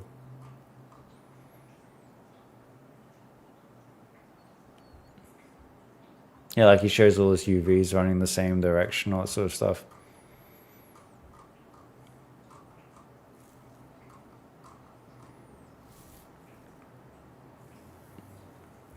Such a cool asset, yeah.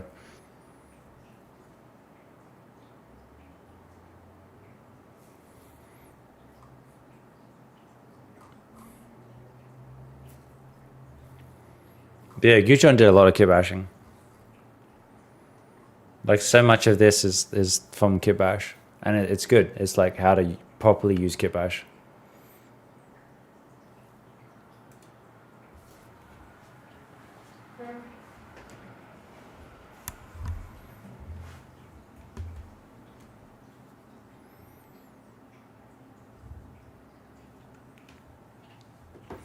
Is it good practice for film to keep topology quads all the same size? Yes, definitely. I was told this by someone, even topology is useful for look dev. I wouldn't say look dev cares about topology, but they're partially correct. So the reason the original concept artists reached out and they really liked it, hell yeah, that's pretty cool, man. Yeah, I think concept artists always like that when you like do their work justice. So that's cool that they liked it. What was I going to say? I've lost my train of thought. Oh yeah, so like the reason you kind of want your quads roughly the same size is like, imagine you take the model into ZBrush and then you have to do a sculpting pass. You can subdivide the like you can get the density a bit more consistent as you subdivide up. Instead of like, imagine like this had triple the density of this.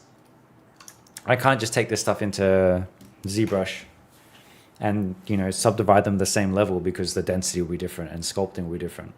Like that's one of the main reasons, right? So you don't actually have to model every piece regarding the Kitbash pieces being used. To me, I don't think you do.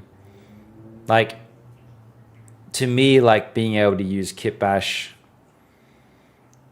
in an efficient way and like being able to hide that it's Kitbash is a great skill that's underappreciated.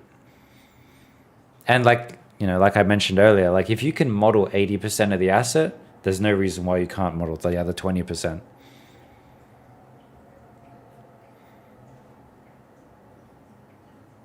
Like in the case of like Yutron's car, like there's no point of him modeling every single tiny thing underneath the car when we just don't see it. Like if you can model the rest of the car, you can model underneath the car. For kit bashing like that, portfolio is ideal to make your own kits to reuse at a later date. Not necessarily. Like one thing I like doing is I give this kit to all my students. And to me, it's kind of like an interesting test. I like giving this stuff to my students and seeing how they can use it without me noticing.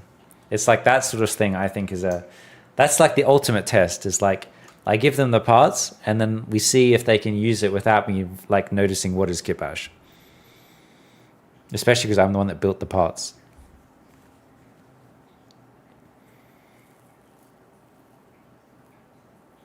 I would at least have understanding the basics of rigging as a modeler so you know it can move the way. I don't necessarily think you have to. I don't think you need to do rigging, but like what I do is I animate groups to make sure functionality works. As long as the functionality of the animated groups works, I know the rigging will work. You really want that bottom piece from the left? This one? Oh, this one. Yeah, I put this piece everywhere.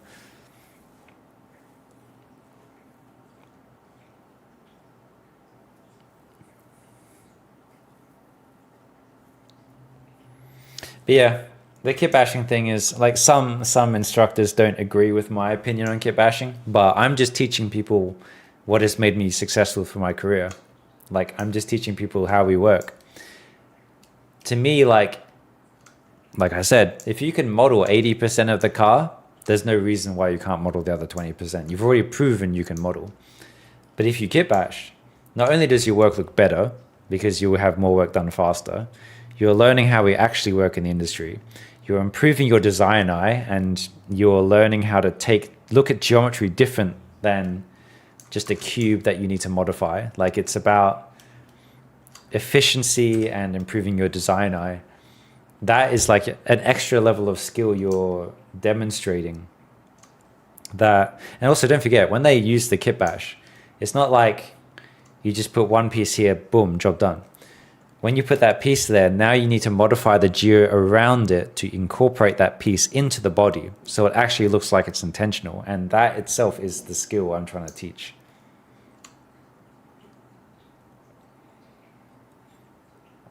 Like say, for example, we just grab this piece and just slap it on the roof.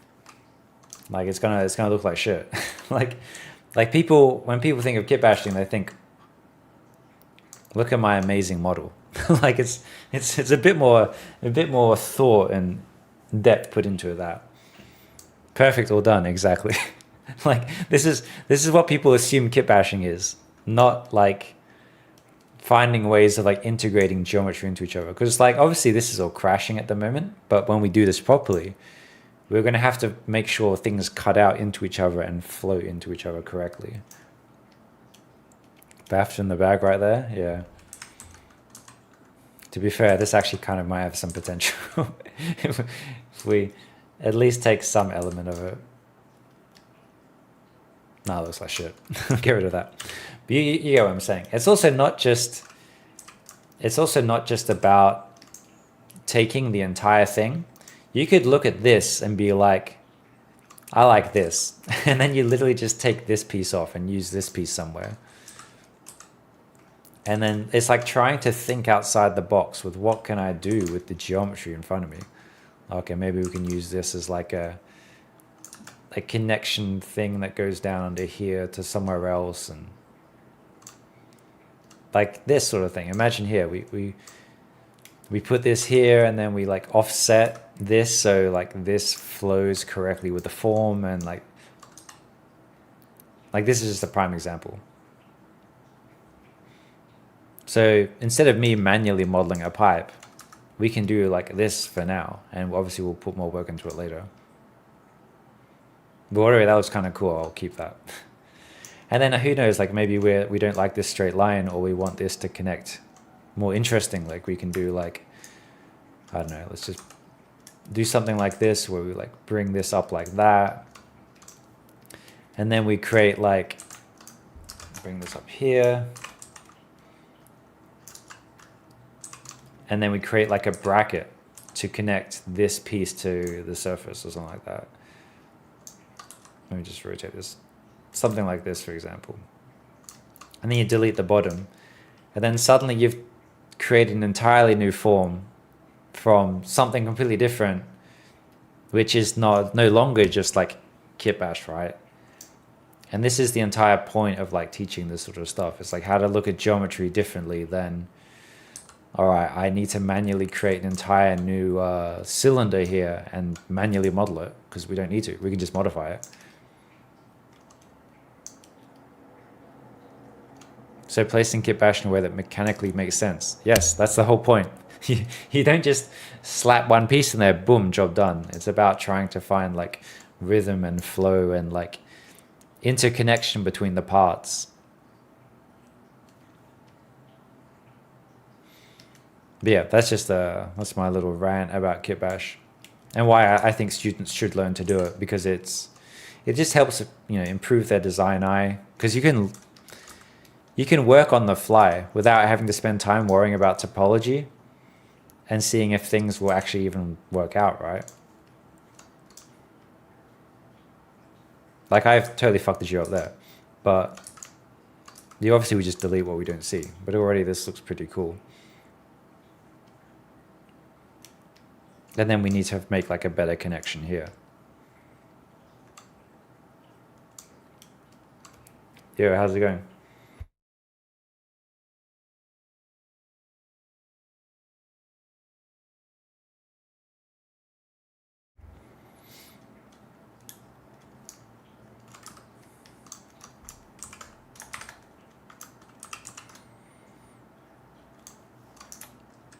Oh, where's this?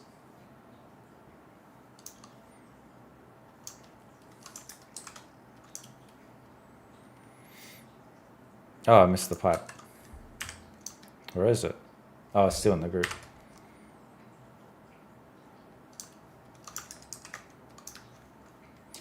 But yeah, like even if this pipe looked awful, we had invested very little time into it. So if we didn't like it, we get rid of it. We didn't really lose much time.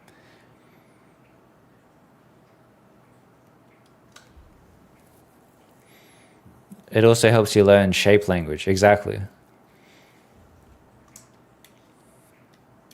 Like this is also why I get students to be like, you know, if we have to design a back, I'll be like, you know, kit bash like 3 different backs, but you can only use geo you've already used. Like that's another way of finding like, trying to like, you know, play with forms differently, quickly, and not care about topology.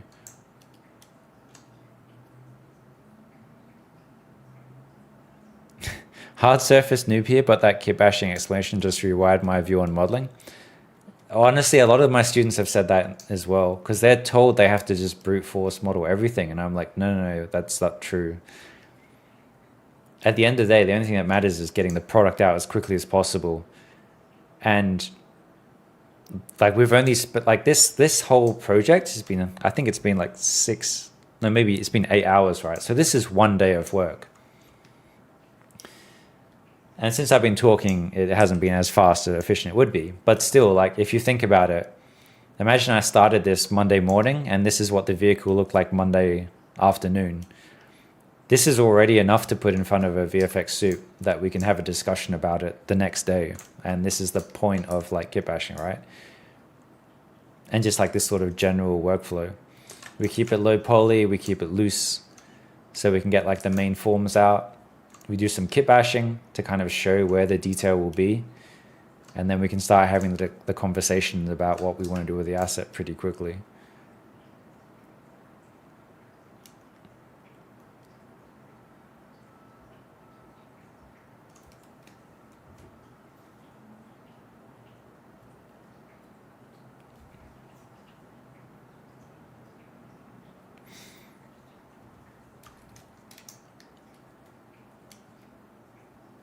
But yeah, like when you zoom in and look at this, it's pretty bad. Like, don't get me wrong, this is pretty bad.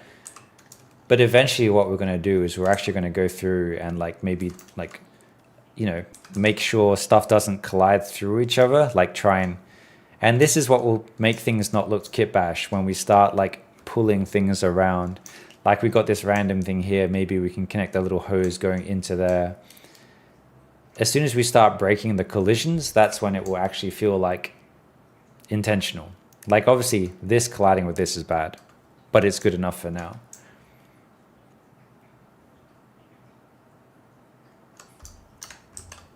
That's a common thing in pipeline industry. Models car in 8 hours. Not really, but you can get your blocking out very quickly. So we could like the discussion can start. Like, because I can already take this to a supervisor and be like, this bit here isn't feeling good to me. Do we really want to follow the concept here? Or like we can have a discussion about how will the landing gear work? How will the door work? Stuff like that. So this is a 1 day of work, but it's nowhere near finished, but it's enough to start conversations about like, you know, problems with the concept essentially.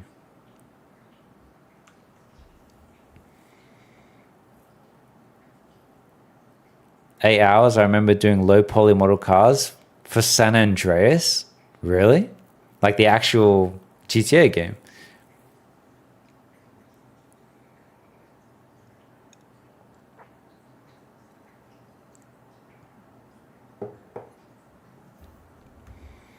Now this is where I feel home with mechanical experience. The amount of zip ties are put down to stop oil lines from melting. Crazy. Oh, modded. Okay, fair enough. I thought you were like some OG game dev person. Fair enough. That's still pretty cool though.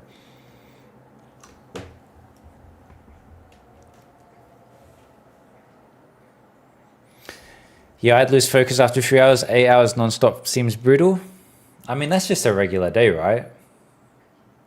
But don't forget, you got like lunch. You've got like, you can go, like I just get up and go get a coffee whenever I need. I have meetings during the day. Like there's a lot of stuff that breaks up the monotony of just non-stop modeling, right?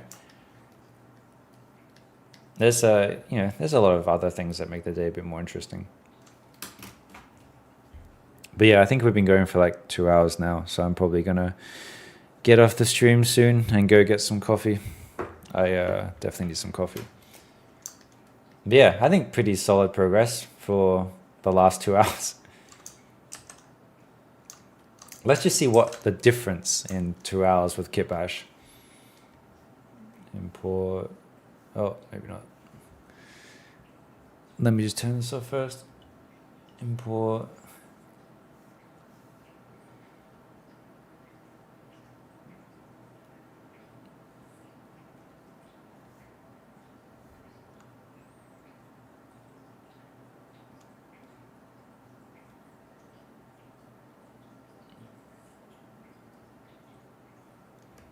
Wait, when was the last time I saved this? What the hell? Oh, I saved over the file. That's why it jumped so far. Okay, never mind. Okay, there's too much of a jump then.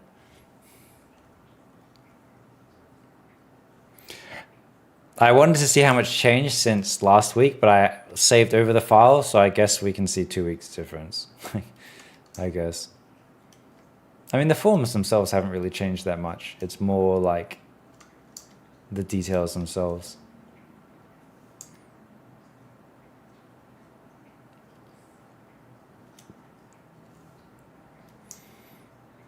But still, going from this to this in 4 hours, it's not bad. Actually, was this 4 hours? I lost track, honestly. Oh yeah, it would be about 4 hours. But yeah, it's alright. Nothing too crazy. But yeah, I'm gonna bounce, get some coffee. Thanks for tuning, everyone. I will see you all again next Sunday. Hope you all have a good week. See you all later. Bye.